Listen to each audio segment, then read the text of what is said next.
Could one voice, just one single voice, really be the soundtrack for, well, generations? It sounds almost impossible, doesn't it? Yeah, transcending languages, uniting millions across, a whole subcontinent. A voice that captures everything. Joy, sadness, love. Exactly. That's the feeling. Today, we're diving into the life of a legend who I think arguably did just that. Welcome to the Deep Dive. We dig into your sources, pull out the key insights, the nuggets of knowledge. And today, it's the incredible career of Sripathi Panditardula Balasubrahmanyam. Better known to literally millions as SPB. Or just Balu, right? A true phenomenon. He holds a Guinness World Record for his singing. But it's more than that. His voice, it feels immortal even now. It really does. Okay, let's unpack this. And it's quite a story we have lined up. Our sources, they're mainly from a really detailed biography. It covers, his birth, career highs, so many awards in his personal life, too. And maybe most importantly, the legacy he left. So our mission here isn't just listing achievements, the what, but getting into the why. Why did his art hit so hard? Why does it still matter so much? Okay, so let's start at the beginning. Where did this journey kick off? SPB was born June 4th, 1946, Konatamapeta, a village in Andhra Pradesh, India. Telugu Brahmin family. Right. And his father, S.P. Samamurthy, he was a Harakatha artist. Which, for those who might not know, is a traditional storyteller. Yeah. This is music, poetry. Yeah, religious discourses, narratives, very performance-based. His mother, Shakuntala, was a homemaker. So music was definitely in the house. You'd think so. But here's the first kind of surprising twist. Balu didn't aim for music initially. No, he went the engineering route. Yeah. First at JNTU College of Engineering in Anantapur. Then, apparently because of some health issues, he switched to mechanical engineering at AME in Madras. It's wild to think about, isn't it? The voice that sang, tens of thousands of songs? Focused on blueprints and schematics first. What's fascinating here is exactly that turn. Someone who, on paper, looked set for an engineering career, but then this undeniable passion for music just pulls him in another direction. Totally. It really shows that early drive, that sort of inner calling that defined his whole life. Talent finds a way. It really does. And it definitely found a way here.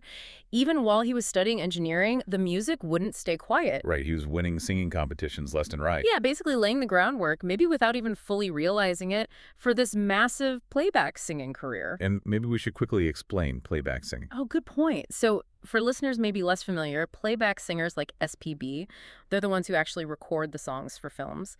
The actors on screen then lip sync to that recording. So SPB becomes the singing voice for the character, often for huge stars. It's a massive part of Indian cinema. Absolutely essential.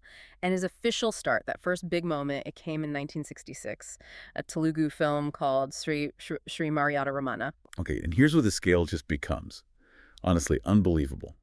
Our sources say SPB sang over 40,000 songs. 40,000. 40,000 songs across 16 Indian languages. 15 languages. I think that sink in. It's staggering. And that achievement, that sheer volume, earned him a Guinness World Record. Highest number of songs recorded by a singer. Wow. And connecting this to the bigger picture, this isn't just a number. It's almost unparalleled globally. Few artists anywhere get close to that kind of output. It just speaks volumes about his dedication, his energy. The discipline involved must have been immense. And these weren't just, minor recordings. He was everywhere. Constantly present. In the biggest film industries, Telugu, Tamil, Kannada, Malayalam, Hindi cinema too. And the collaborations. Yeah. Working with absolute icons of music direction. Oh, yeah. Names like Alayaraja, M.S. Viswanathan. A.R. Rahman, later on, K.V. Mahadev. I mean, the list goes on and on. These are the people who shaped Indian film music. Now, something really unique about SPB was how he became the voice for so many massive stars. It wasn't just background music. No. His singing became part of the actor's identity on screen. Think Kamal Hassan, Rajinikanth. Salman Khan in Hindi cinema, definitely. Nagarjuna, Chiranjeevi. When you heard that voice, you pictured them. Even though he wasn't physically there, he was so tied to their screen persona. That Hindi cinema breakthrough is a perfect example, becoming the singing voice for Salman Khan in those huge blockbusters. Main Pyar Kiya in '89. Yep, and Hum Aapke Hain Koon in '94. Huge, huge films. Cultural milestones, really. And SPB's voice was right at the heart of why they worked so well. Absolutely. Which kind of raises an important question, doesn't it? How did he do that? How did he keep his own distinct sound, that SPB signature, Uh-huh. while also fitting perfectly, emotionally, with so many different actors and personalities? That's the magic trick, isn't it? It feels like more than just technical skill, like an emotional connection. What do the sources say about how he managed that balance? Well, the sources really emphasize it wasn't simple mimicry. He seemed to have this incredible ability to, like, empathize with the character on screen. Oh, okay. He'd apparently look at the scene, the actor, the emotion needed, and then just pour that specific feeling into his singing. So it felt authentic to the actor. Exactly. But it still had his own unmistakable emotional depth, his signature. It was like vocal acting almost. Yeah. Being himself and the character all at once. And the masterclass. And it wasn't just about matching the actor, it was his own incredible range, too. Oh, the versatility was astounding. He could just switch gears effortlessly, couldn't he, from these super tender romantic songs? The deeply spiritual devotional pieces. And intricate classical stuff showing off his technical chops. And then, bam, these fast, high-energy numbers that just made you want to dance. Yeah, that ability to shift to perform across so many styles, that's surely why he connected with such a huge, diverse audience, right? Across generations, regions. Absolutely.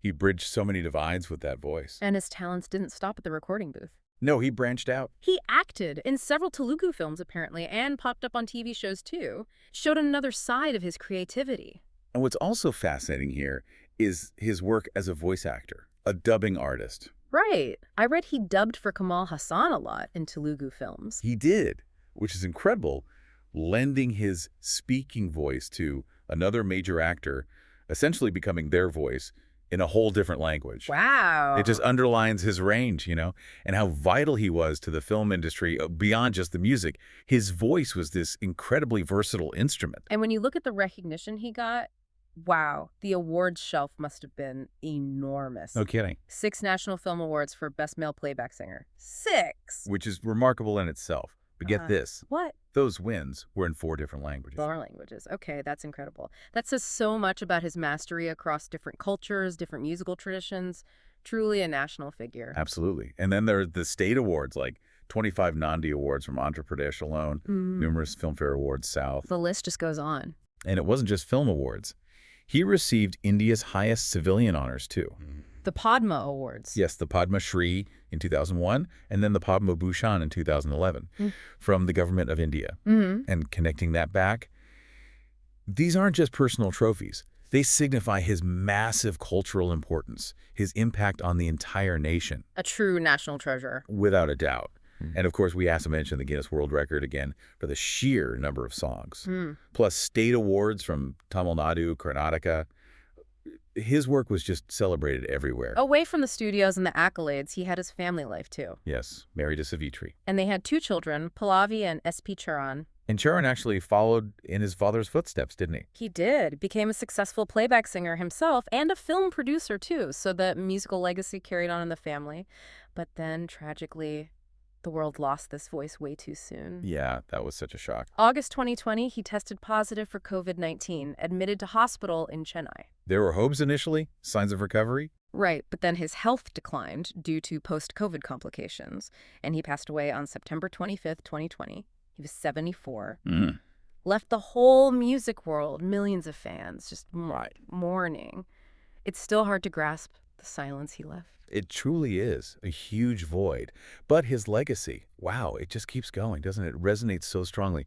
SPB is remembered fundamentally as a voice that united India across all those languages, all those generations.